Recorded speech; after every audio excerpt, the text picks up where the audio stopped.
Marilyn Monroe's rise to fame was nothing short of extraordinary. From her humble beginnings as Norma Jean Mortensen, a girl from a troubled background, she managed to transform herself into one of the most iconic and enduring symbols of beauty, sensuality, and glamour in Hollywood history. In this chapter, we will explore the golden years of Marilyn's career, during which she starred in numerous commercially successful films and captivated audiences worldwide with her magnetic on-screen presence. Marilyn's breakthrough came in 1950 when she appeared in two critically acclaimed films, The Asphalt Jungle, and All About Eve. Both roles showcased her unique blend of innocence and sensuality, earning her widespread praise from critics and audiences alike.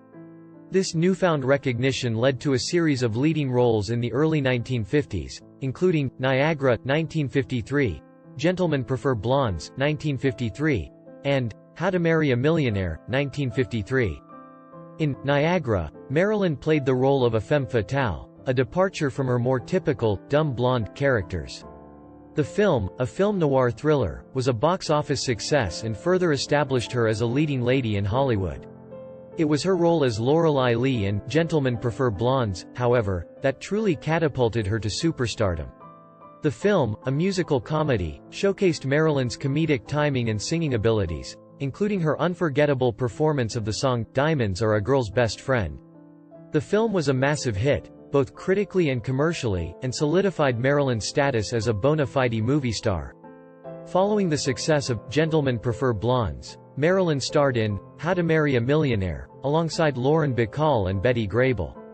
The film, another box office hit, showcased Marilyn's talents as a comedic actress and further cemented her status as one of Hollywood's most bankable stars. In 1955, Marilyn took on one of her most iconic roles as the girl in Billy Wilder's The 7-Year Itch. The film, a romantic comedy, featured the famous scene in which Marilyn's white dress is blown up by a gust of air from a subway grate. This moment, immortalized in countless photographs and parodies, has become synonymous with Marilyn Monroe and her irresistible appeal. Despite her success, Marilyn was not satisfied with the roles she was being offered by her studio, 20th Century Fox. She felt typecast as the dumb blonde, and yearned for more challenging and diverse roles that would allow her to showcase her range as an actress. In 1954, Marilyn founded her own production company, Marilyn Monroe Productions, in partnership with photographer Milton Green. The company's goal was to give Marilyn more control over her career and the types of roles she would play. Under the banner of Marilyn Monroe Productions, Marilyn starred in Bus Stop, 1956, a drama in which she portrayed a saloon singer named Cherie. The film was a critical success, with many praising Marilyn's performance as one of her best to date.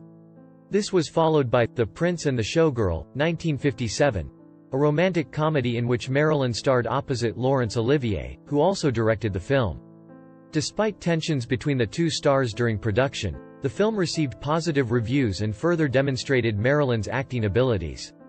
In 1959, Marilyn starred in what many consider her most famous role, the ditzy, ukulele-playing Sugar Cane in Some Like It Hot, directed by Billy Wilder.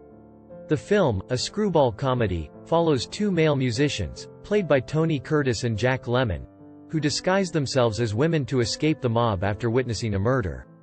Marilyn's performance was universally praised, and the film was a massive commercial success. Some Like It Hot is now widely regarded as one of the greatest comedies of all time. Despite her on-screen success, Marilyn's personal life during this period was fraught with difficulties. She suffered from depression, insomnia, and an increasing dependency on drugs and alcohol.